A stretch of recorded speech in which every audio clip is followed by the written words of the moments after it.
때문에 누구든지 적극적인 자세로 악착같이 침노하는 자처럼 천국을 얻고자 하는 자들이 이제 천국을 소유하게 되었습니다. 그러나 안타깝게도 대부분의 사람들은 천국이 있음도 알지 못하고 또 회개하지 않고 여전히 죄악 가운데 거하고 있습니다. 그러면 예수님의 사역을 지켜보고도 회개하지 않고 악을 행한 그들의 결국은 어떻게 되겠습니까? 오늘 말씀에서는 예수님의 초청을 영접하는 자하고 또 그렇지 않는 자의 결말이 어떻게 다른가를 극명하게 보여주고 있습니다. 저희 모두가 겸손히 예수님의 초청에 응답하여서 예수님께 나아가 참 쉼을 얻는 축복된 자들이 될 수 있기를 간절히 기도합니다. 예수님은 지난주 말씀을 통해 예수님의 당시 세대들의 모습을 장터에 노는 아이들의 모습에 비유해서 말씀해 주셨습니다. 그들은 술래가 피리를 불어도 춤추지 않고 또 애곡하여도 가슴을 치지 않는 자들처럼 예수님의 메시지에 아무런 반응도 보이지 않았습니다. 아니 오히려 세례 요한과 예수님을 세례 요한은 귀신 들렸다고 판단하고 또 예수님은 먹기를 탐하고 죄인의 친구다 이렇게 정죄했습니다. 아마 예수님께서는 아무런 반응도 없고 정죄만을 하는 그들 때문에 무척 힘들고 답답하셨을 것입니다. 그럼에도 불구하고 예수님께서는 지혜는 그 행한 일로 인하여 옳다함을 얻느니라 이렇게 말씀하시며 묵묵히 계속해서 복음의 역사를 이루셨습니다. 그러면 예수님의 말씀을 듣지 않고 정죄하고 판단만 하던 그들은 결국 어떻게 되겠습니까? 오늘 예수님께서는 말씀을 영접하지 않고 회개하지 않는 대표적인 세 고을 고라신, 벳세다, 가버나움이 결국 어떻게 될 것인가를 말해주고 있습니다. 20절을 보십시오. 예수님께서는 잘하셨던 정든 고향에 특별한 애정을 가지시고 그곳에 많은 권능을 행하셨습니다. 그러나 그들은 예수님이 행하신 권능을 눈으로 똑똑히 보고도 회개하지 않았습니다. 예수님은 한없이 참기만 하시는 무골호인이 아니십니다. 결국 회개하지 않는 그들을 책망하십니다. 우리 21절에서 24절까지를 보십시오. 자, 이 예수님의 책망의 음성을 마음으로 이렇게 들어야 되겠습니다. 화 있을진저 고라시나, 화 있을진저 벳세다야. 너에게 행한 모든 권능을 두로와 시도에서 행하였더라면 그들이 벌써 베옷을 입고 재에 앉아 회개하였으리라. 내가 너에게 이르노니 심판날에 두로와 시돈이 너희보다 견디기 쉬우리라. 가버나움아, 내가 하늘에까지 높아지겠느냐? 음부에까지 낮아지리라. 내게 행한 모든 권능을 소돔에서 행하였더라면 그 성이 오늘까지 있었으리라. 내가 너에게 이르노니 심판날에 소돔 땅이 너보다 견디기 쉬우리라. 고라신과 벳세다와 가버나움은 예수님께서 권능을 가장 많이 베푸신 곳이었습니다. 그들은 구약의 선지자들이 그토록 보기를 소망했던 메시아를 직접 눈으로 보고 또 예수님의 크신 권능을 눈으로 직접 목격했습니다. 봉사 장님이 눈을 뜨고 죽은 자가 살아나고 묻는 병자가 깨끗하게 해지는 역사를 그들은 친히 보았습니다. 또한 저자 직강에 명쾌하고도 권위 있는 말씀도 들었습니다. 정말 은혜스러운 메시지를 듣게 되었습니다. 한마디로 그들은 모든 신앙인들이 부러워할 만한 특별한 은총을 받은 자들이었습니다. 그러므로 그들은 당연히 예수님을 영접하고 회개해야 마땅했습니다. 그러나 그들은 예수님을 영접하지도 않고 회개하지도 않았습니다. 그러면 그들이 하나님의 특별한 은총을 받았으면서도 회개하지 않은 이유가 무엇입니까?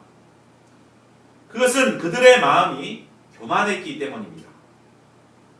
예수님은 가버나움을 책망하시면서 말씀하셨습니다. 가버나움아, 내가 하늘에까지 높아지겠느냐? 그들의 마음은 하늘에까지 높아졌습니다.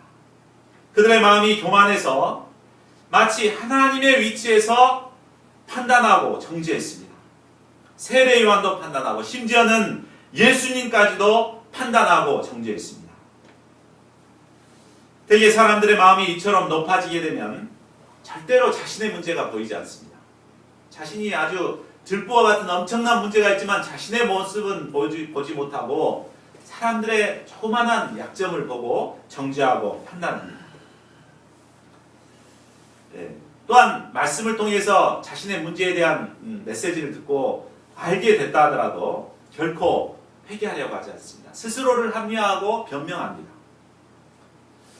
그러면 이처럼 마음이 높아져서 회개해야 할 때 회개하지 않으면 결국 어떻게 됩니까? 우리 로마서 2장 5절은 말하고 있습니다. 우리 같이 한번 읽어볼까요? 로마서 2장 5절 시작.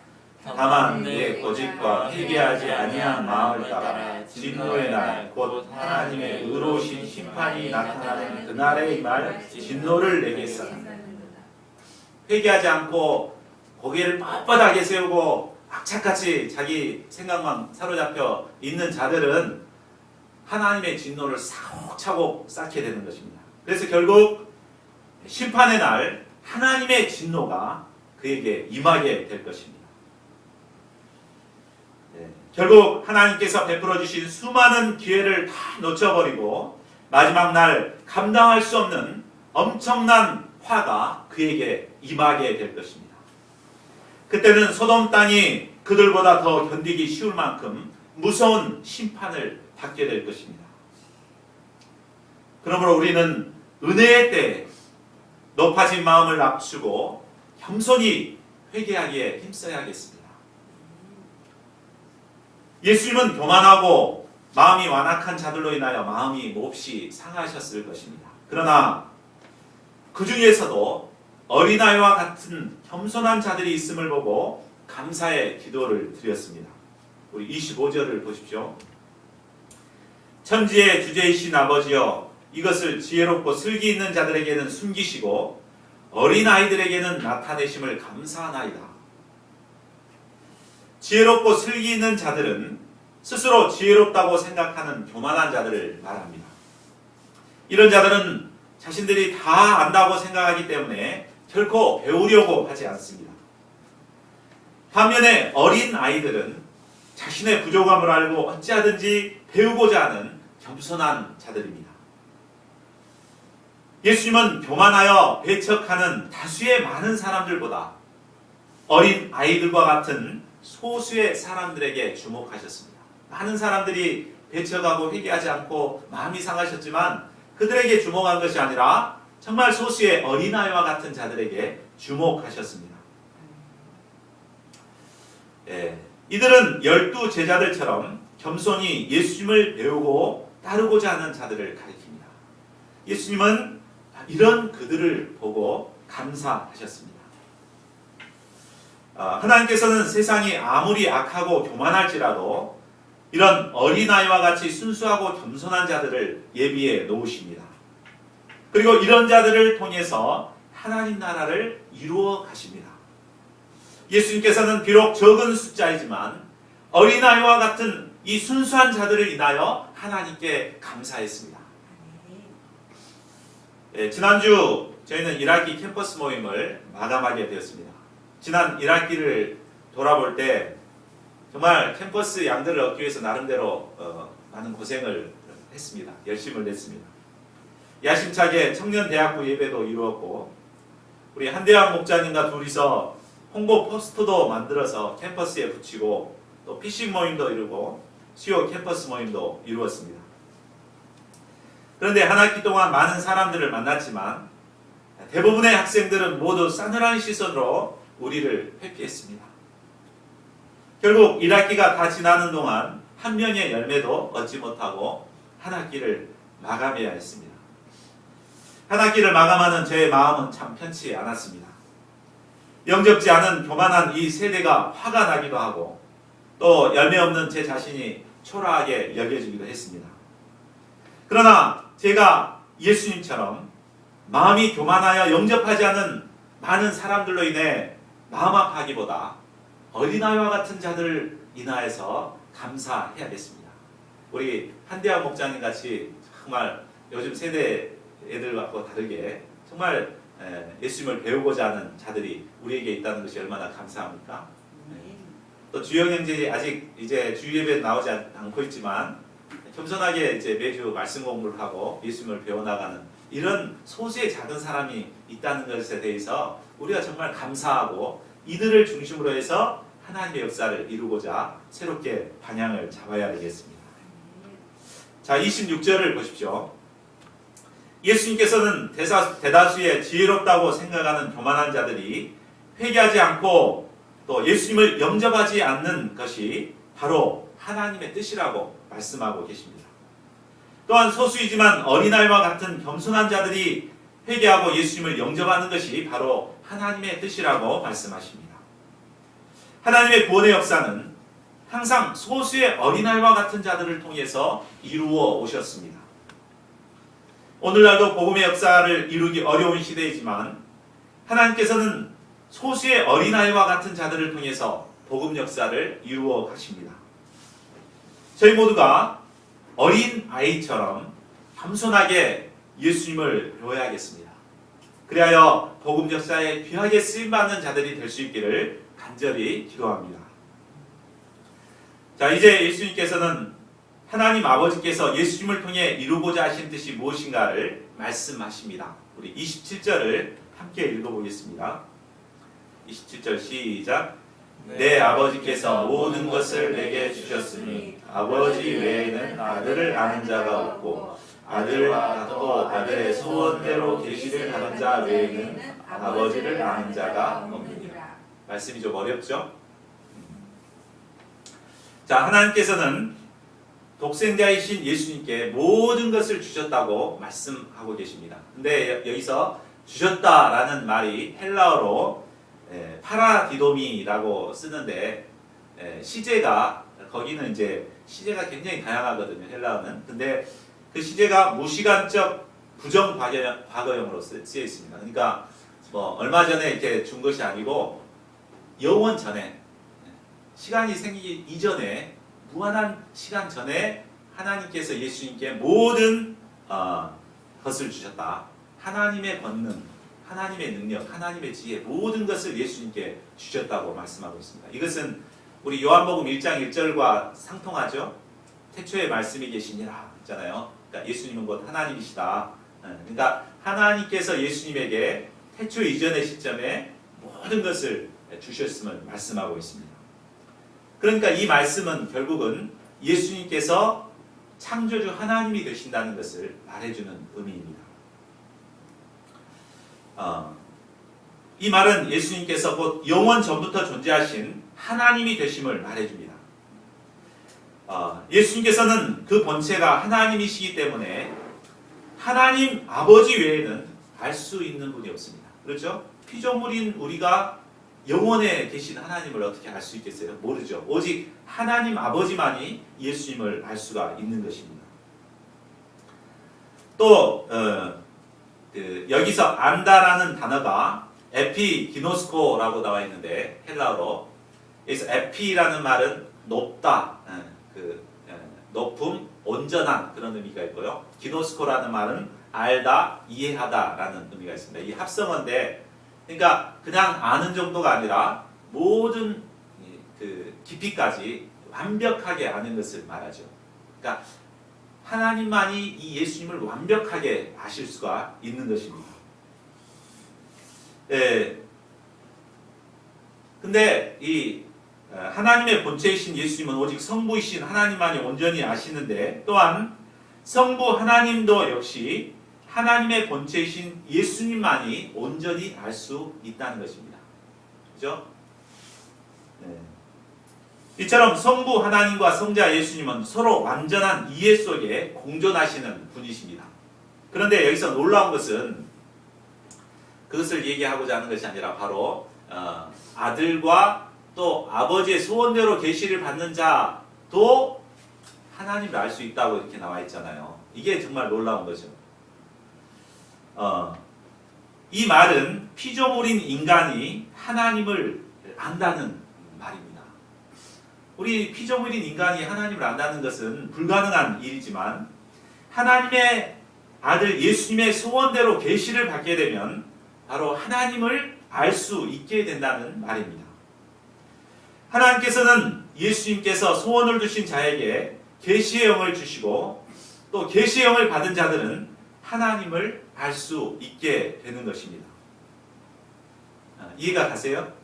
우리는 하나님 알 수 없는 이런 정말 3차원에 속한 존재이지만 그러나 하나님께서 예수님께서 우리에게 소원을 주시고 또 계시의 영을 받게 되면 우리의 차원을 넘어 있는 이 하나님을 알 수 있게 된다는 거예요. 이것 때문에 사도 바울은 에베소서 1장 17절에서 에베소 성도들을 위해서 이렇게 기도했습니다. 한번 같이 읽어볼까요? 시작. 우리 주 예수 그리스도의 하나님 영광의 아버지께서 지혜와 계시의 영을 너희에게 주사 하나님을 알게 하시고, 우리가 지혜와 계시의 영을 덧입을 때 제한적인 3차원에서 살아가는 존재들이지만 하나님의 세계를 또 하나님을 알 수 있게 된다는 것입니다. 정말 놀라운 말씀이죠. 자, 그렇다면 우리가 하나님을 알게 된다는 것이 어떤 의미가 있습니까? 알면 그만이지 이렇게 됩니까? 인간이 불행하게 된 원인은 바로 하나님을 알지 못하는 영적 무지에서 시작되었습니다. 결국 인간은 하나님을 알지 못해 죄의 길에 들어서게 되었고 결국은 죄로 말미암아 멸망에 이를 수밖에 없게 되었습니다. 그런데 이처럼 죄인들이 하나님을 알게 된다는 것은 결국은 죄에서 떠나서 곧 구원과 영생을 얻게 된다는 것을 의미합니다. 하나님을 몰랐을 때 죄에 빠지게 되고 결국은 명망에 이르게 됐지만 이제 이러한 죄인이 하나님을 알게 됨으로 말미암아 죄에서 벗어나 영생을 얻을 수 있게 된다는 것입니다. 그래서 요한복음 17장 3절에서도 이렇게 말합니다. 여기 같이 한번 읽겠습니다. 시작. 영생은 곧 유일하신 참 하나님과 그가 보내신 자 예수 그리스도를 아는 것이니라. 예수님을 알고 하나님을 알아갈 때 우리가 영생을 얻게 됩니다. 죄에서 떠나서 영생을 얻을 수 있는 것입니다. 또한 이 땅에서 하나님께서 우리가 예수님을 알게 되고 하나님을 알게 되면 이 땅에서 하나님의 주시는 권능을 덧입고 능력 있는 인생을 살게 됩니다. 이는 인간이 누릴 수 있는 최대의 특권이요 축복입니다. 하나님께서는 예수님의 소원대로 부르심을 받은 자들에게 지혜와 계시의 영을 주셔서 하나님을 알게 하시고 영생의 축복을 누리게 하십니다. 저희 모두가 예수님의 부르심을 받은 축복된 자들이 될 수 있기를 간절히 기도합니다. 그러면 우리가 예수님의 소원대로 부르심을 받기 위해서 우리에게 필요한 것이 무엇일까요? 그것은 예수님의 부르심에 순종해서 예수님께 나가야 합니다. 예수님께서 소원을 두신 자에게 지혜와 계시의 영을 주시잖아요. 그러니까 예수님께서 부르실 때 예수님께 나가는 것이 이제 구원에 이르는 길이고 영생에 이르는 길입니다. 이제 예수님께서는 하나님을 몰라 죄로 고통당하는 피곤한 인생들을 향해 초청의 말씀을 하십니다. 우리 28절에서 30절을 한 목소리로 같이 읽어보겠습니다. 시작. 수고하고 무거운 짐진 자들아 다 내게로 오라. 내가 너희를 쉬게 하리라. 나는 마음이 온유하고 겸손하니 나의 멍에를 메고 내게 이르라. 그리하면 너희 마음이 쉼을 얻으리니 이는 내 멍에는 쉽고 내 짐은 가벼움이라 하시니라. 예수님은 우리 인생들을 가리켜 수고하고 무거운 짐진 자들이라고 말씀하십니다. 사람들은 저마다 자신이 세상에서 가장 수고를 많이 하고 또 무거운 짐을 지고 살아가고 있다고 생각합니다. 그런데 나만 그런 것이 아니라 모든 사람이 다 수고하고 무거운 짐을 지고 살아가고 있습니다.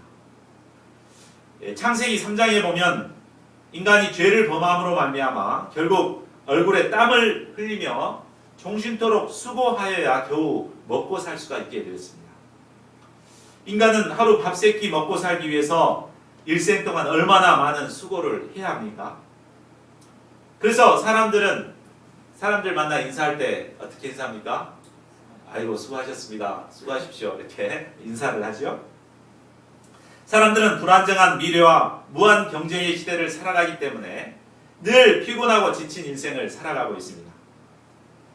그런데 수고하더라도 좀 의미 있고 가치 있는 일을 하면서 수고하면 그래도 덜 피곤할 것 같습니다. 그런데 정말 우리가 수고하는 일을 가만히 보면 정말 의미 있는 일은 별로 아니죠. 무가치하고 헛된 일을 위해 수고할 뿐입니다. 우리 조지영 목사님은 매일 술 취해 난동을 부리는 사람들 뒷치다거리 하다가 밤을 새워서 일합니다. 얼마나 수고가 많습니까? 그러니까 정말 무의미한 일을 이렇게 밤을 새워서 하니까 더 피곤하고 더 힘들다고 하셨습니다. 사람들은 무의미한 일을 위해서 매일 다람쥐 쳇바퀴 돌듯이 반복해서 수고하며 살아가고 있습니다. 뿐만 아니라 사람들은 누구나 무거운 짐을 지고 살아가고 있습니다.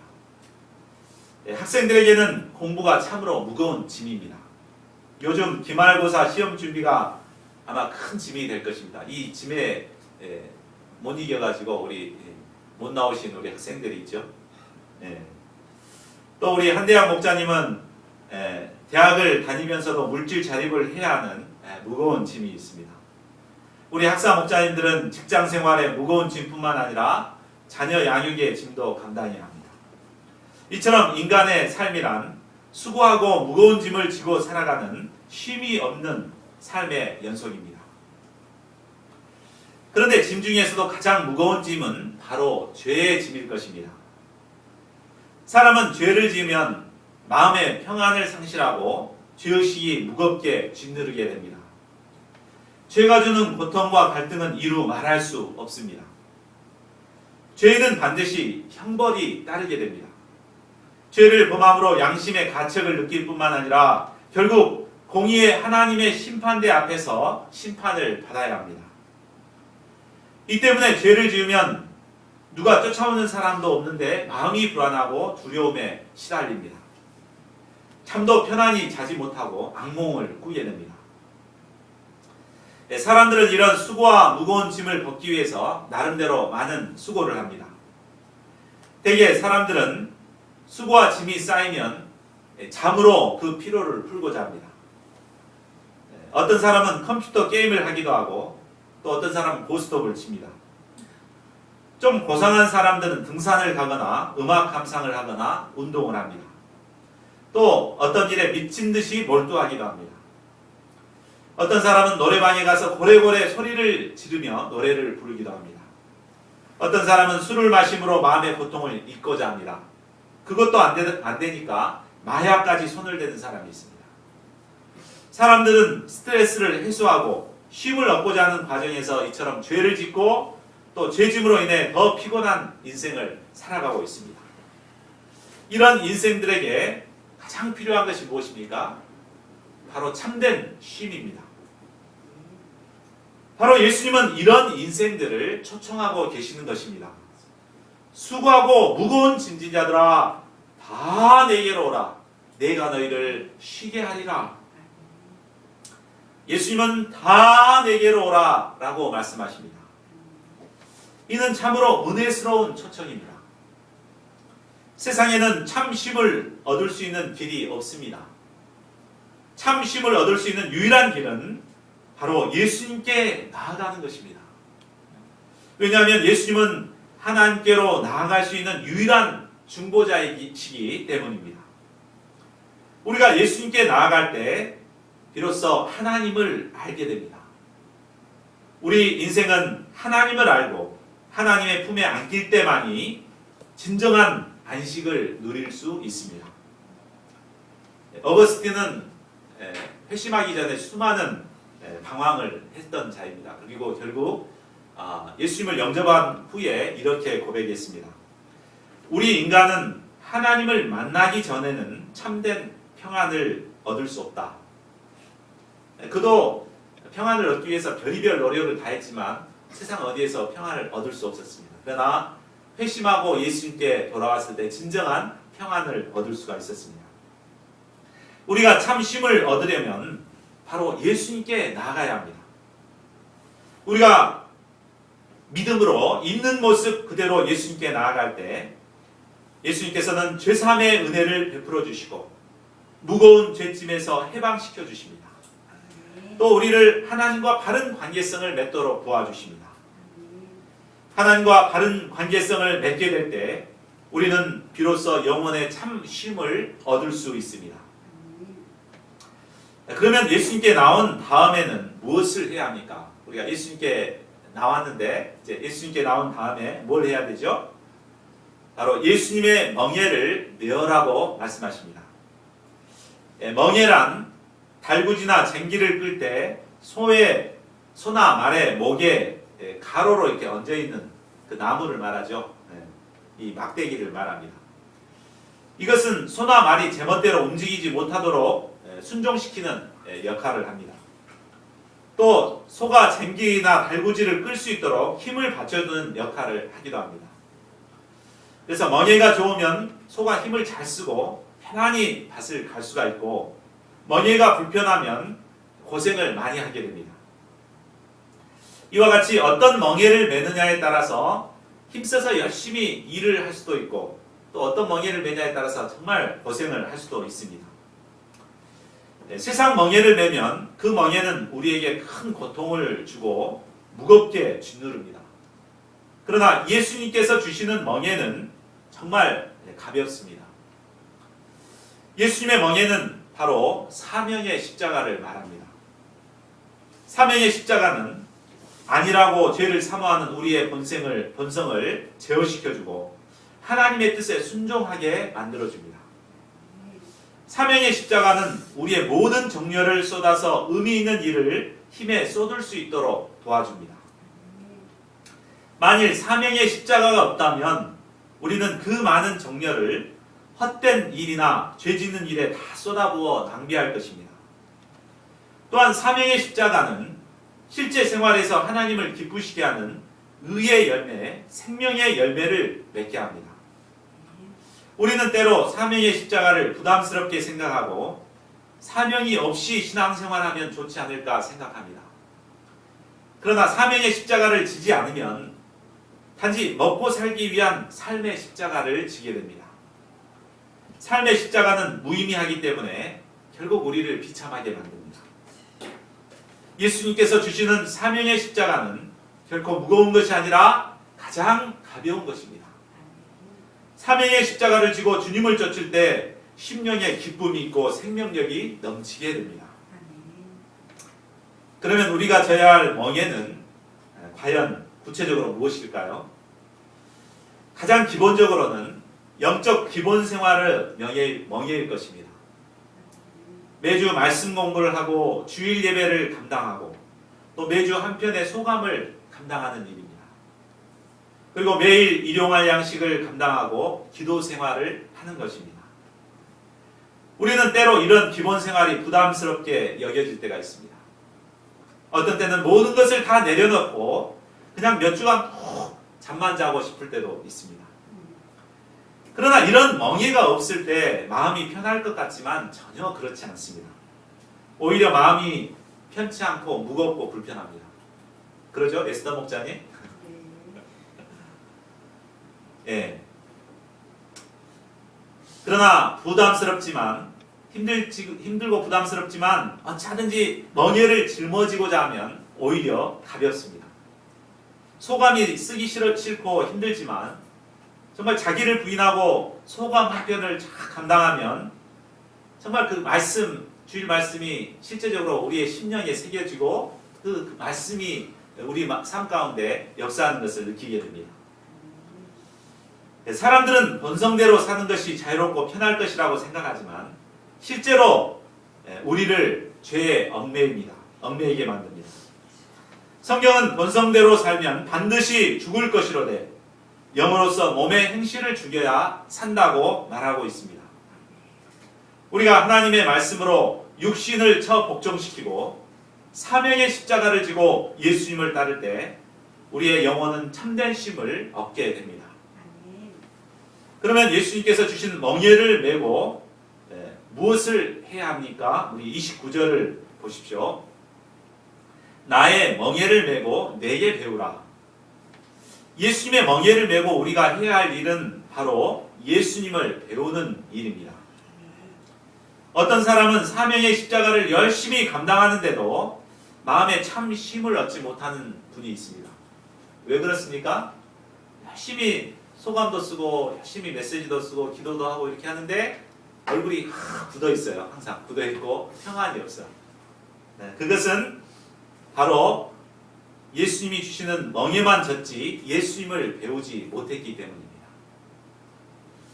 예수님은 마음이 온유하고 겸손하신 분이십니다. 우리가 예수님의 멍에를 메고 이 예수님을 배우고자 투쟁할 때 우리는 위로부터 오는 은혜와 평강을 누리게 됩니다. 예수님을 배울 때 모든 수고와 아픔이 사라지고 참된 영혼의 쉼과 행복을 누리게 됩니다. 저희 모두가 예수님의 멍에를 메고 예수님을 배움으로 이런 참된 쉼을 누릴 수 있기를 간절히 기도합니다. 결론을 맺겠습니다. 결론적으로 하나님의 권세를 가지신 예수님께서 이 땅에 오시는 것은 바로 죄짐을 지고 고통하는 우리에게 참 쉼과 평안을 주시기 위함입니다. 예수님께서는 수고하고 무거운 짐진 모든 자들을 향해 다 내게로 오라고 초청하고 계십니다. 저희 모두가 높아진 마음을 낮추고 어린아이와 같이 마음으로부터 예수님께 나갈 수 있기를 기도합니다. 주님이 주시는 멍에를 메고 예수님을 배움으로 참된 쉼을 누리는 저희 모두가 될 수 있기를 간절히 기도합니다. 28절을 같이 읽고 통성으로 기도하는 시간을 갖고자 합니다. 28절을 먼저 읽겠습니다. 시작. 수고하고 무거운 짐진 자들아 다 내게로 오라. 내가 너희를 쉬게 하리라. 하나님께서는 천국을 잃어버린 저희들에게 예수님을 보내주셔서 우리에게 쉼을 주시고 천국으로 인도하시는 분이십니다. 그러나 우리가 마음이 높아져서 교만할 때 결코 천국을 소유할 수가 없는 것을 깨닫습니다. 어린아이처럼 정말 겸손히 예수님의 초청에 응답하고 예수님께 나아갈 때 예수님께서는 우리에게 참된 쉼을 주시는 분이십니다.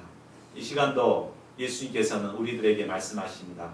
수고하고 무거운 짐진 자들아 다 내게로 오라.